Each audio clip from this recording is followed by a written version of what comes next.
Left the team following the 2019 season as the team's all-time leader in pass yards in both passing and rushing touchdowns. Interesting developments here, gentlemen. Yeah. I'll start with you, Stephen A. Yeah. What's your reaction to this? I hope it happens. I'd like to see it happen. I don't like the way that Cam Newton departed from Carolina. I thought he deserved to be treated better based on his contribution to that organization throughout the years. The fact that they're talking to him and they're contemplating bringing him back, I think is a huge plus. I think it's something that he needs. I also think it's something they need because Sam Darnold has proven to be awful over the last few weeks. Some of his decision making, I've watched, a couple of these Carolina Panthers games. He's been an atrocity with some of the But the turnovers. beginning of the season, he was And playing the well early season, on. The and beginning then of the season, he looked turned. really, really good. Yeah. And then it just took a turn for the worse. And I'm just like, I just look at him and I just say, damn, it's been awful. And so now that he's injured, it's one of those situations where you don't anticipate Cam would be worse. Obviously, Cam is familiar with that organization, that city. There's an infusion of energy and enthusiasm that he brings to the table. Christian McCaffrey's back. That certainly doesn't hurt. And I think all things being considered because of how Sam Darnold has not panned out thus far, and you're just talking about a short-term arrival for Cam Newton, I like it. I think it's something that benefits both sides, and I hope that it happens. It doesn't do much for me. If I'm the Carolina Panthers, I still play P.J. Walker, who was the backup to for Sam Darnold for the past couple weeks. Right now, this football team struggles on offense because Sam has played bad and their offensive line stinks.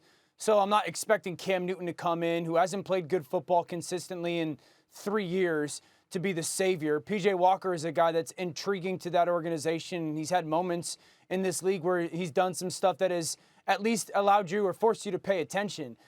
This move, whether it happens or not, I don't think has any bearing on what's going to happen with Carolina this year. I don't think it has any bearing on what's going to happen with Carolina in the future.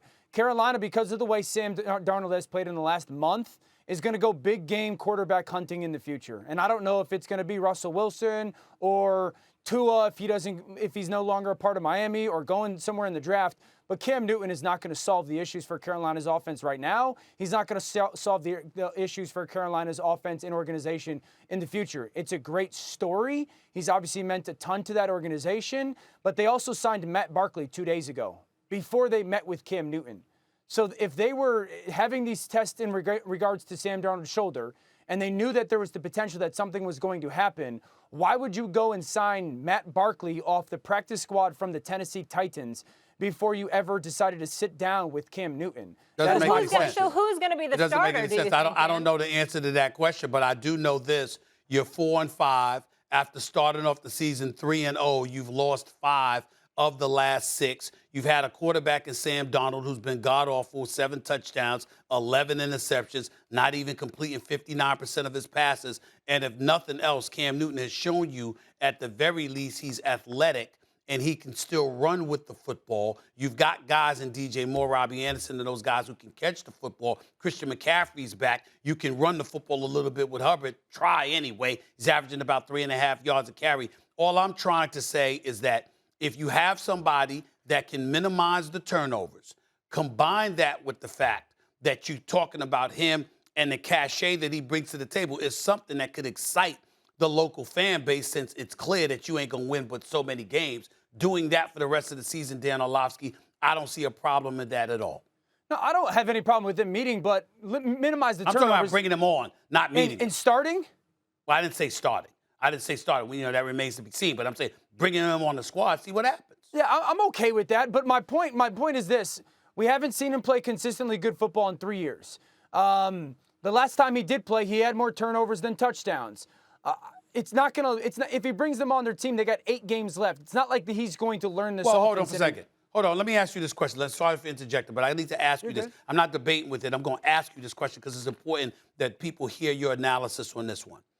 He didn't play at all this year, lost the starting job to Mac Jones. And let's face reality. Mac Jones was a first-round pick, 15th overall. Some people thought that he should have went as high as number 3, to be honest with you. He's a national champion coming out of Alabama, completed 77% of his passes, and is Tom Brady-esque in terms of the look.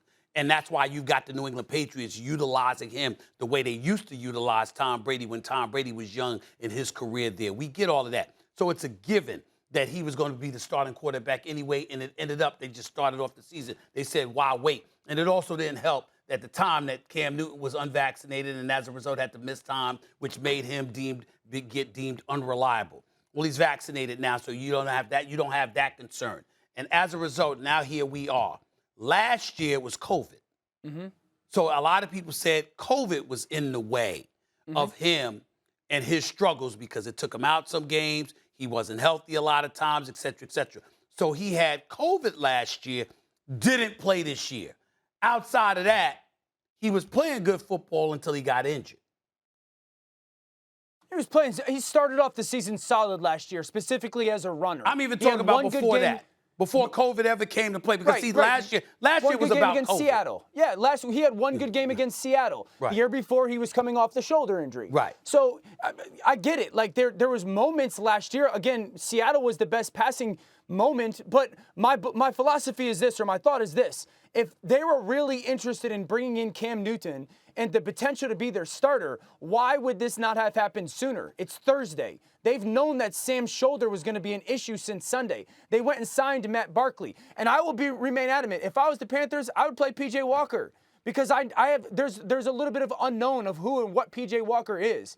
Cam, if I'm expecting Cam to come in, get in football shape, and learn this offense, what am I doing that for? It's going to take him a month to try and get that done. I only have 8 games left. Is it possible that they were hesitant to call him simply because of how things ended? Sure. And they were contemplating whether or not it was worth taking the chance. I mean, it may not be about his ability. They may understand that, he's a better option than Walker, to back up Walker. But the point is, you got to take other things into consideration.